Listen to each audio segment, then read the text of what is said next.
Good evening, and welcome to another episode of the Defenders Facebook Live. Before we get started, once again, I want to thank you guys for being part of the Alliance, for joining the group. If you can, please pass it on to other veterans, law enforcement officers, first responders who can benefit from the Alliance. All right. So with that being said, I want to welcome our guest for this week. He is a Marine veteran. He's also the head coach and director of Charlotte Uptown Weightlifting Club. I have the pleasure of having Benjamin Riddle. Benjamin, what's going on, brother? Thanks for being part of the Alliance and for coming on for the interview this week. Can you tell us a little bit about your service and what you're up to now? Yeah, thanks for having me, man. Been a part of the group for a short while now, so I've already taken some stuff away from it, so it's pretty cool. Tommy invited me in there, Right. and I've actually recently taken Tommy on as a coach at my club, so the networking's already happening. But Awesome. yeah, so I was in the Marine Corps from it's like right at the end of 2004, beginning 2005 to 2009. I did 4.5 years. Ended up extending for a third tour there, which is where the half comes from. Did 3 tours overseas as a combat engineer. I was division side, so it was all demolitions and then an infantry work. And got out of the Marine Corps in 2009. 3 tours was a lot for 4 years, and went to college. And I went to Appalachian State University and got my degree in geospatial technologies. And I've been doing that as a primary means of work. And then on the side, I've always been an athlete and coach. And last couple of years started Charlotte Uptown Weightlifting Club, and here we are. Big things around the corner. Awesome, brother. So, combat engineer, man, that was we kind of came in around the same time. I came in 2003. Mm-hmm. Did my first 2 deployments with division as well.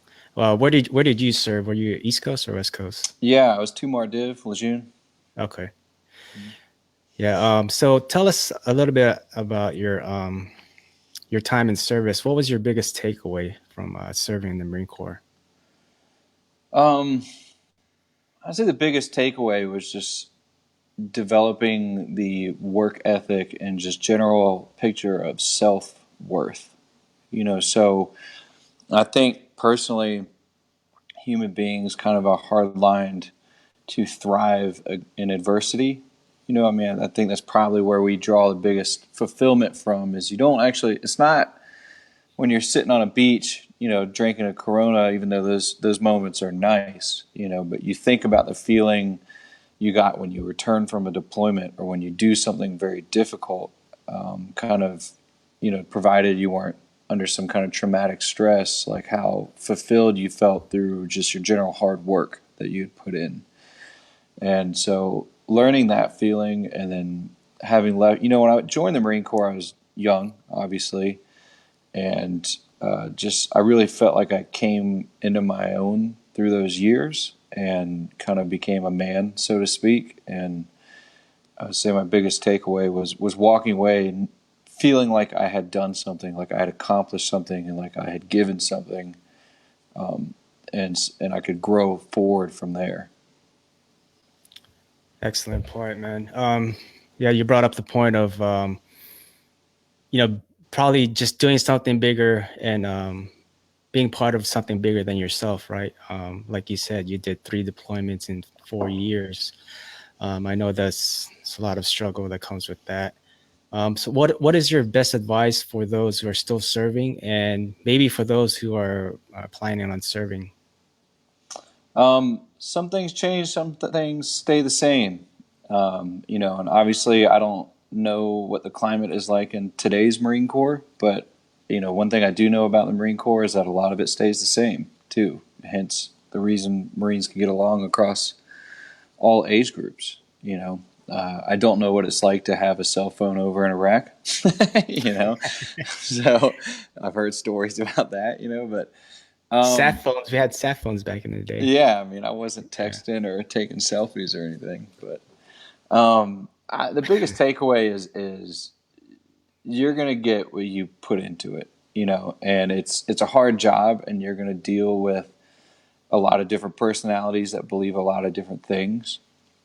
And I would just say to listen to what it's trying to teach you and take advantage of the skills and traits that it's trying to grow in you. And like in a sense, like you hear a lot of people talk shit where they're like, "Oh, you're just motivated or whatever," right? That's like a kind of a Marine Corps thing to say to someone who is overly hype or something. But when you come out of it 10 years later, you realize that taking it seriously and paying attention and stepping into a leadership role and having discipline and doing the right things, that's really what all really counted.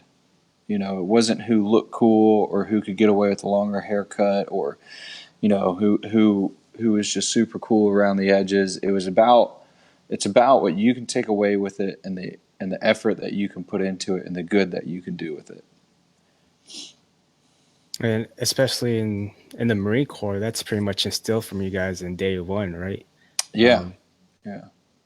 You know, and so I think you deal with a clash where, you know, some of it feels cheesy, but it's not, you know. And I think when you remove yourself from the situation, you, in a way, you kind of, like I said, from the outside in, you can realize how important a lot of that stuff was, the tradition and the discipline and that kind of thing. And you may hate, you know, like I know, man, when I was, you know, I hadn't slept for 3 weeks and or bathed or, you know, and I was pissed off and under a lot of stress, and you're like, this sucks.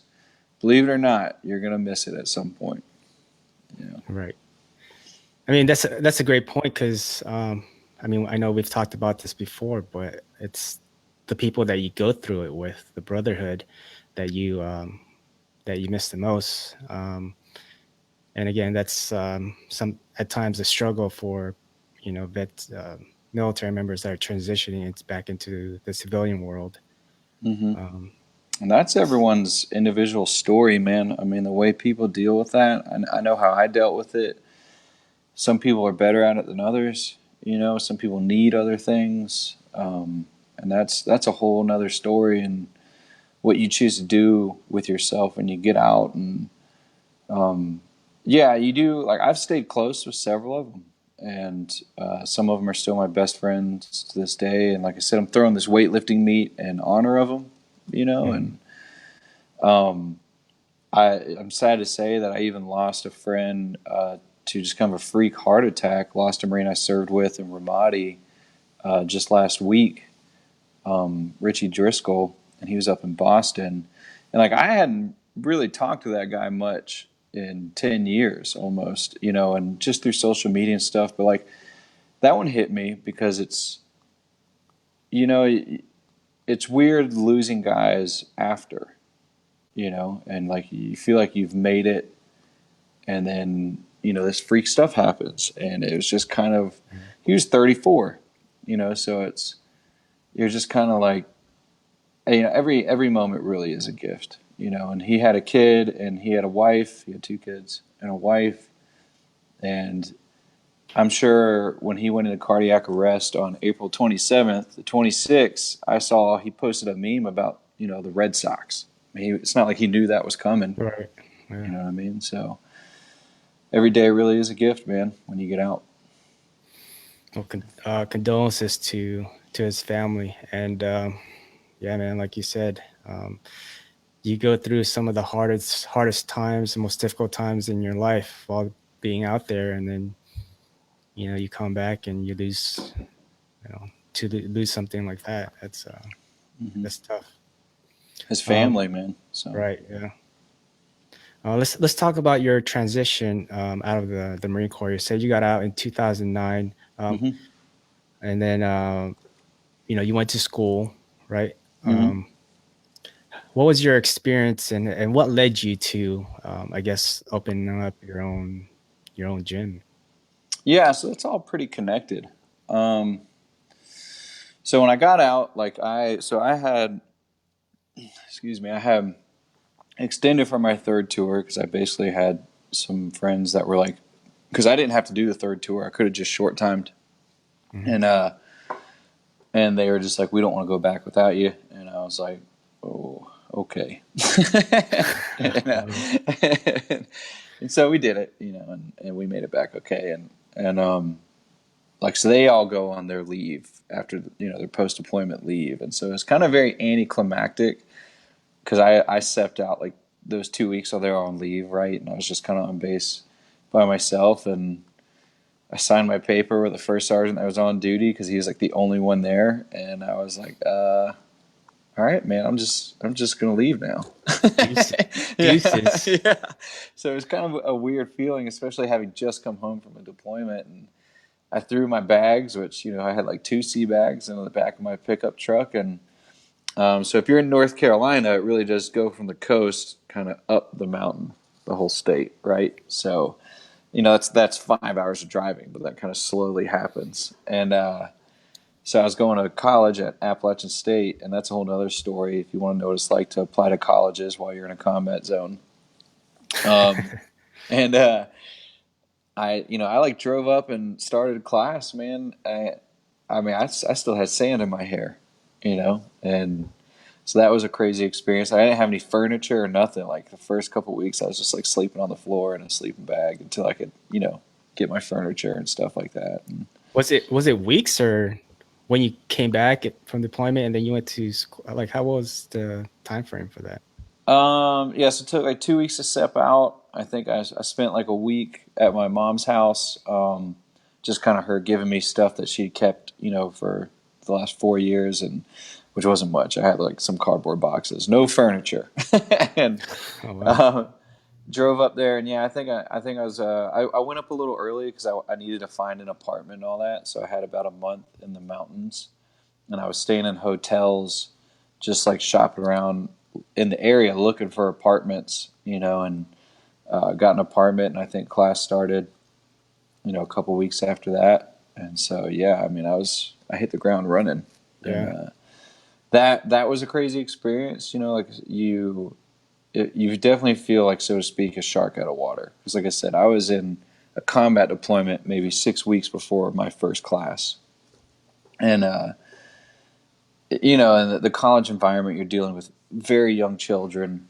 and they are like, because they don't even know how to do their laundry, a lot of them, right? And so like, and it's very politically charged, especially that time period, and there are easy days and there are hard days, and ultimately I loved it. I had a blast, and what helped me was well, one, it was like a total opposite end of the spectrum. So I went from this very difficult, very structured and rigid lifestyle to like doing whatever the fuck I want, and I'm Right. like an adult, and I have money saved up, and I'm like living the dream. I'm just going to college, and Doing your own um, thing. doing my own thing, and but what helped me a lot with that transition was I immediately got back into athletics, and I looked up some Muay Thai clubs and some Jiu-Jitsu clubs and stuff, and made some really good friends right away. And some of these guys were a little older than like 18 than the average college student, and we're best friends to this day. I'm going to see them in a week actually, and that helped because one, you had that physical outlet, and especially like kind of like a combat sport, right? And you were kind of making friends with people who are doing this difficult thing with you, and I owe them a lot because I definitely recognize how much easier they made the transition for me, and how well they took me with a grain of salt, and um, going into college older had its advantages because like I was much more directed and focused on the academics, and I did a lot of study abroads and ended up doing independent studies and just took a lot away from the experience. Like I wasn't just partying, although I did do a lot of that. And um, so school ended, and I got my degree in about 3 years because some credits transferred over and stuff like that. And when I was on ship, I spent one deployment on ship on a MEU, 22 MEU, I think that's what it was. And actually when I was on ship, did some college credits to pass the time, you know, and so I went into GIS, which is Geographic Information Systems, so Geospatial Technologies, and for years I've been kind of fighting Muay Thai and just doing other athletics, and just due to some injuries and stuff, I couldn't really keep going down that avenue. So I gotten into CrossFit as a way to just kind of stay in shape, and as an athlete enjoyed that more intense aspect of it. Yeah. And then realized that I just really liked the Olympic lifts. And so after, years of kind of doing that stuff, and I moved back up from Florida because North Carolina is my home state. So I wanted to come home, and was working in Charlotte, which is where I'm at now, and then was lifting as my primary sport and competing in it, and just really took to it. The community really took to me. I kind of slowly became more of a leader in it, and the groups that I was affiliated with. And then my gym owner, who is Andy Hendel, so I'm in Reebok in Uptown Charlotte. Like, I could throw a rock and hit Panther Stadium. So you'll see it when you come up here. I'm going to see you in a couple of weeks. And he was basically like, "Hey, do you want to start a barbell club for us?" And I was like, "Well, sure." So that was when I was like, okay, I guess this is kind of the next step, because I didn't have to do it, but it felt like something I wanted to do. It felt like the right thing to do. And How long have you been doing CrossFit before that offer came up? I had been doing CrossFit since like 2010, and this is about 2016 when this came up, and weightlifting shortly after that, and then. And that was just me focusing on me, like doing my own thing. I wasn't coaching or anything like that. I was just training and competing, and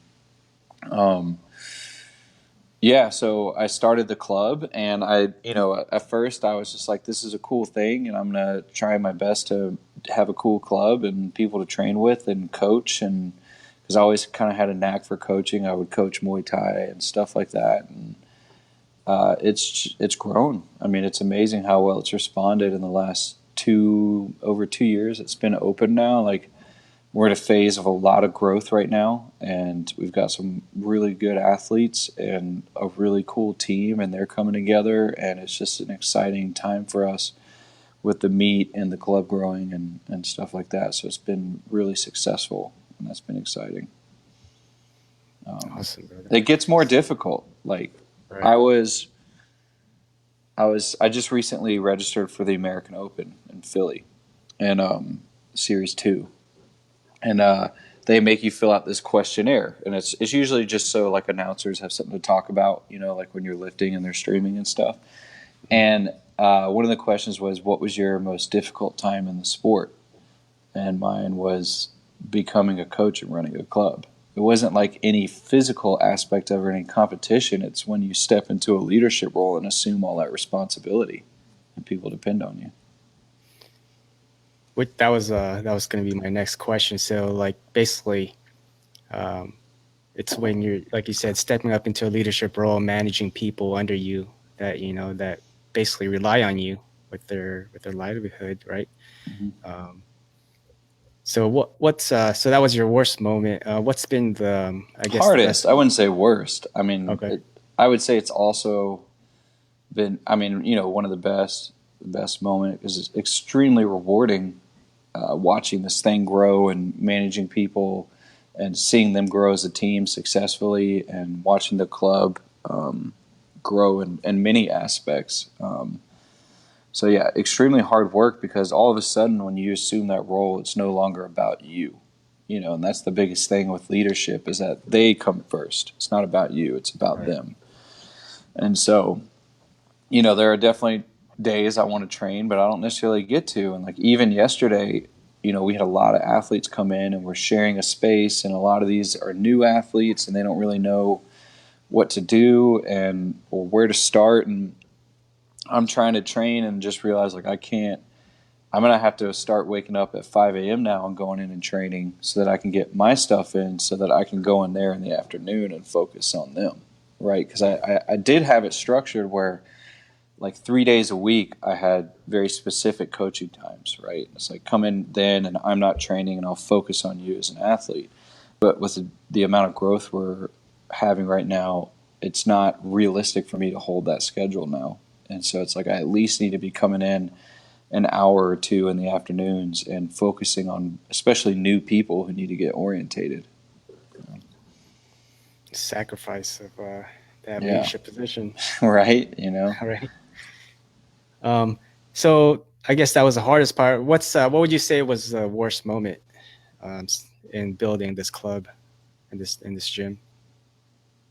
I'll give you two. I can give you my worst moment as an athlete, and I can give you.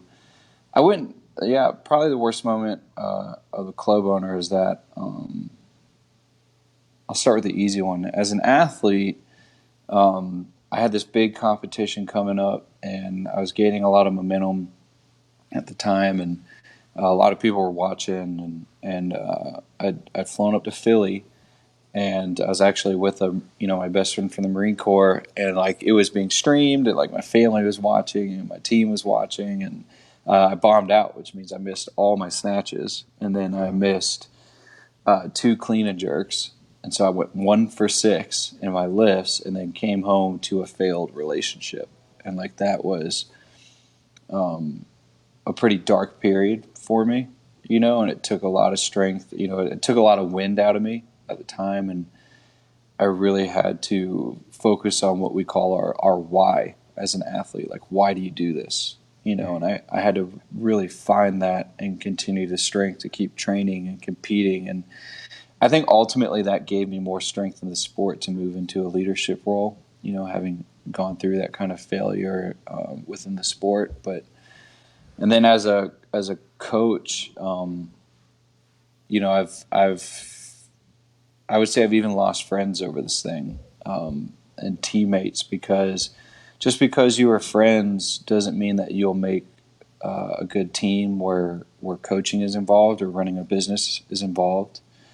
And I've had to make decisions that I felt were for the general good of the club, and not everyone's always going to be happy with your decision as a leader, and so I've definitely had some falling outs with people, especially other coaches that I was in charge of and stuff like that. And some of that they're accountable for, some of that I need to be accountable for. But I remember sitting down and asking myself, like, how serious are you about this, Ben? Because you're starting to lose friends now, man. Right. you know? But as long, I mean, like you were saying, as long as it was for the good of the whole. Um, Yeah, yeah, I and it mean, was, and I believe in that, and I believe in my decisions, and I can see the right decisions because we're still growing, and the people are happy, and the athletes are happy, and even though they are hard for me, that's the burden you carry as a leader, right? Is you have to make those hard decisions, and you have to make them without your own self-interest in mind. Yeah. awesome, brother. We might have some listeners or viewers who are maybe wanting to open up their own club or their gym. What's one big advice that you can give for those viewers?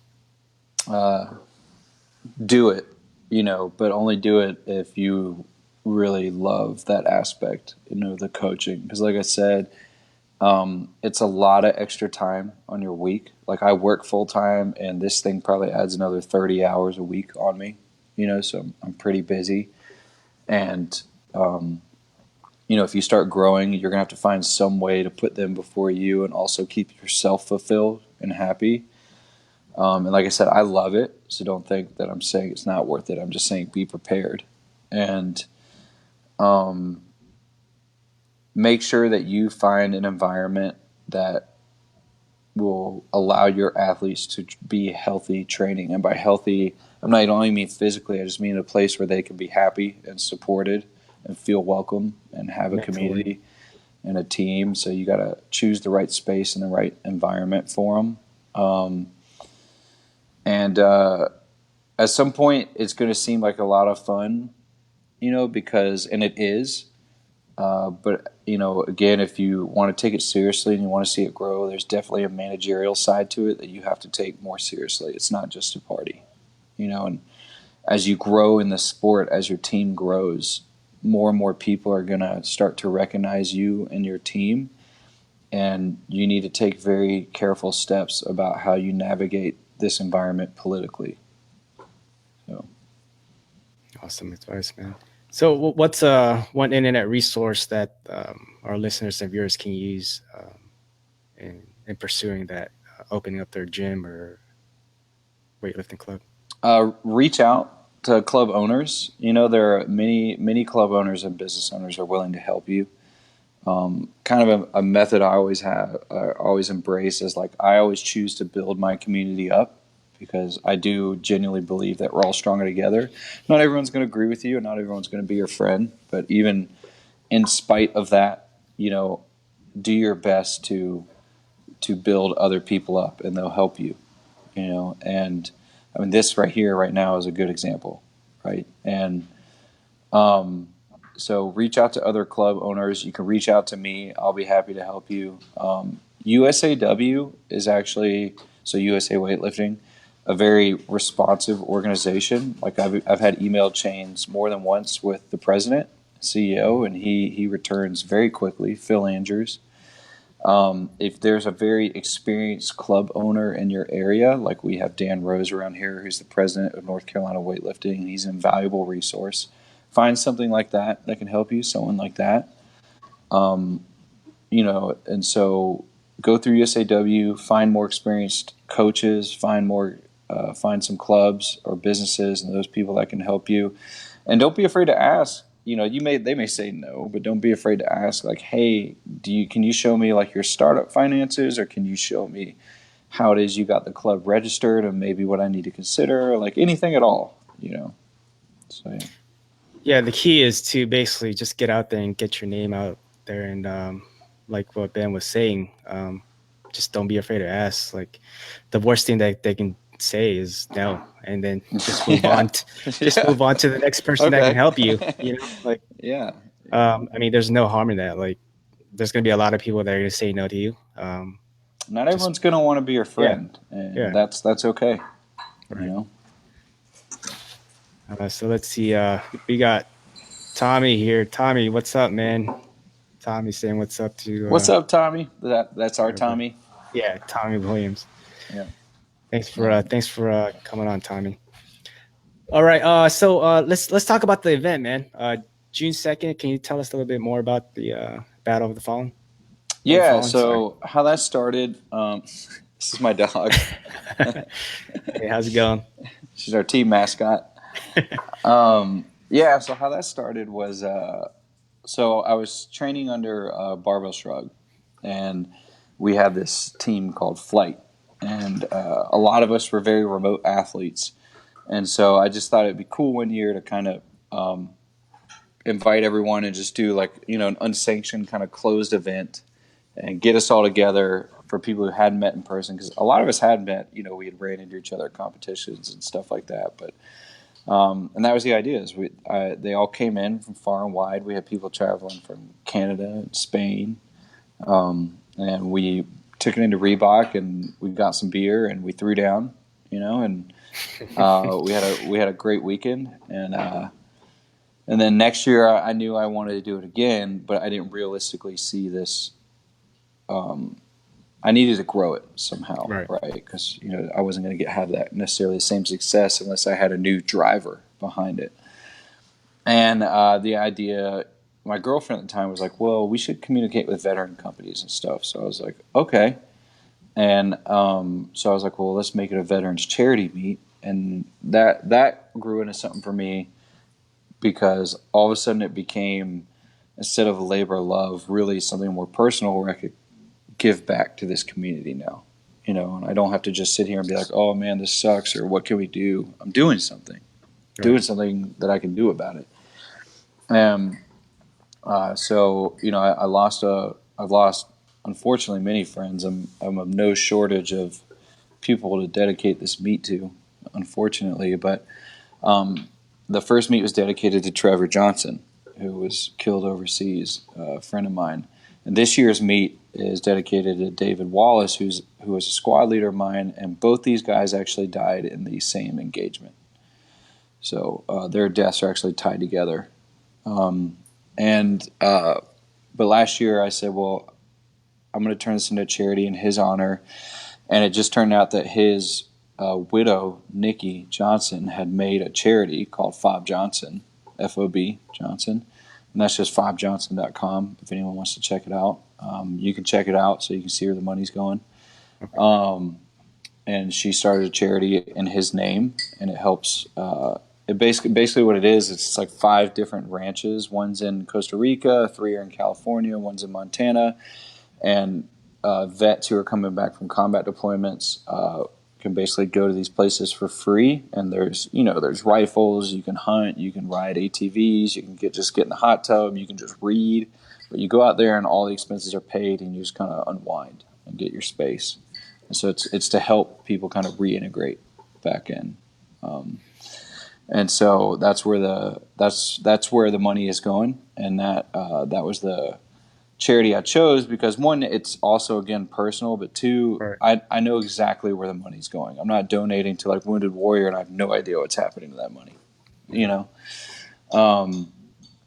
and it was also a way for me to, in a lot of ways, this is becoming a way for me to kind of find closure, and give, like the slogan on last year's shirt had "No More Pain" on the front, and that's kind of saying that, like, it's a way for me to like give closure to it all.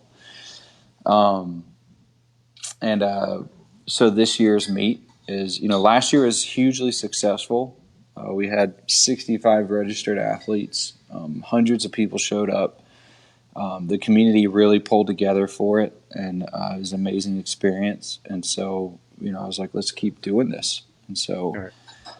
Just each year try and bring something new to the table, try and grow it, try and make it better, and I would like this to eventually become something where every year people can kind of come together as a community and give back in this way. And especially veterans, as the secondary motivation for it is to bring veterans like yourself and Tommy, and we have other vet organizations involved, and network them and bring them together, and have them see like, hey, there's a lot of people in this community that care about you guys. All right. Well, on behalf of the community, brother, I appreciate you doing what you're doing, man, and it doesn't go unappreciated. So, so once again, tell us when's the date? More information about the. So the meet is on June 2nd. It's hard to say how long it'll be. We still got registrations coming in right now, and it'll just be a one-day event. But last year we literally had the doors open from 6 a.m. to 8 p.m. And I have no idea what the size of the meet is going to be this year until the time comes. Because weightlifters have a really bad habit of registering like the 2 weeks before, so it's hard to get a gauge for it. Okay. But it'll definitely be essentially the lion's share of the day. Okay. So June 2nd we'll start. We'll probably start at 8 a.m. And it'll go to early evening. And you'll have weightlifters lifting all day, and we'll have food, and we'll have beer, and there'll be cool people. Spectating is free, so if you're in the area or just want to be a part of it, come on. The doors are open, and you can just come in, and I'll be happy to see you. The weightlifters are cool people. Don't let their strength intimidate you. And so June 2nd in Reebok. Where can they buy their tickets? If you want to register as an athlete, and there's even a donation tab, and if you donate, I'll mail you a t-shirt. You can find my Instagram, which is at 1 foot 1 step. That's all one word, 1 foot 1 step, and the link is in the bio. Or the club Instagram is at Charlotte Uptown WL for weightlifting. That's all one word, Charlotte Uptown WL. And the link is in the bio there. If you're in Defenders Alliance, I know I've posted a few times in there about it now, or you can email me at charlotteuptownwl@gmail.com, and I'll be happy to. Any way you can get in touch with me, I'll be happy to give you a link, but they're out there. Awesome, brother. So we're coming up on the last portion of the interview here. This is where I asked our I guess 5 questions, like sort of like 5 fitness facts. Are you ready? Sure. All right. So first question is, what's your favorite workout? Uh, it's more like a favorite lift, right? Oh yeah, for a weightlifter. uh, it's hard. It's probably which one's going well at the time because it's an infuriating sport. But I think you know I'm gonna have to go with the clean and jerk on that one, which is technically 2 lifts, but in competition you're gonna do them at the same time. So, What's your least favorite lift? um, well, there's only one other lift, which is the snatch. But Snatch. if Yeah. I were to like pick, there are other training tools too, right? So you have different lifts and different barbell movements that you use to actually train in the sport of weightlifting, right? Um, I would say it is snatch deadlifts with a timed negative. So you'll basically deadlift in a snatch grip, and then you'll take like 6 seconds to lower to the ground, and you feel like you're slowly suffocating and dying on the inside. Sounds pretty bad. Yeah. All right. So next question: if you had to choose one person to train with, who would it be and why? Um, man, uh, I would go with any one of my brothers that this future meet is going to be dedicated to. And if in some crazy way they can see what's happening right now, I hope they can and just understand that they're missed and that I would love to spend the time with them. Awesome, brother. Um, so next question: recommend a book for our viewers and listeners to read. Um, if you're into It depends on how much you've connected yourself in terms of like the mental training that you put into sports, like establishing flow and stuff like that. So I'm a big fan of the Book of Five Rings, which is a book by Miyamoto Musashi, who is considered the greatest sword fighter of all time. And basically, what he had hundreds of duels. He was a samurai. He was a Ronin, and he was very unorthodox. Like he invented the two sword style, and he was just he would like drink and kind of womanize. So he's not like your typical kind of what you think of as a samurai, but he was undefeated in both non-lethal and lethal duels, and he fought as a Ronin in many battles. And he was he always spoke about mastering things outside of your craft. Like he was a painter and he was a writer, and how they all kind of come together. And his last years of his life, when he knew he was dying, he basically retreated to this cave in Japan and lived the rest of his days there and wrote a book about everything he had learned as a sword fighter. And they found that book many years later, and that's the Book of Five Rings. And when you read it, you all of a sudden understand that you're maybe reading the best text of sports psychology ever written. So it's pretty cool. The Book of Five Rings, you said. Yep. All right. Last question here. Tell us your favorite quote and why. Um, where it pertains to, I'll say it's done by, I can't pronounce his last name because it's just some crazy Russian last name. But his first name is Mihaly, and it's Mihaly C, like C with a period. And he writes a lot on flow state in sports. And it comes to knowing your why. And he basically said it's when you do the thing for the sake of the thing itself, you become more than what you were. And kind of what he meant by that is when you do something difficult for the sake of it being difficult, then you'll really start to grow from it and pull away the meaning of what it means to attempt to be good at something that's extremely difficult. And in a sense, and you end up mastering yourself. Because that's what it's really about. Daring to be great, daring to be something better than what you Mm-hmm. are. Mm-hmm.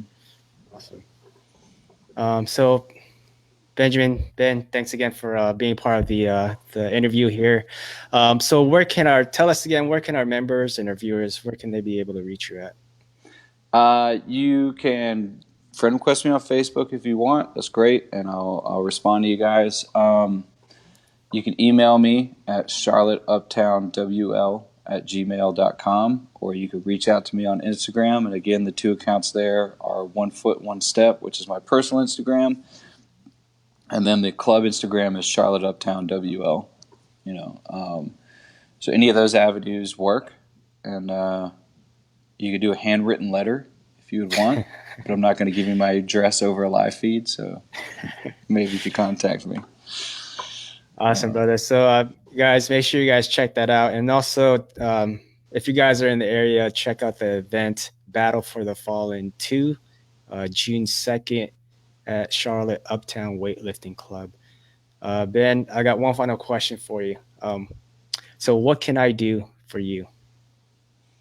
Just show up and give your support, man. You. I didn't realize you were so close to me. So you stepping up even on a busy weekend and coming in and showing your support as a sponsor and what you're doing now with the live feed and your support in the group has all been a great help.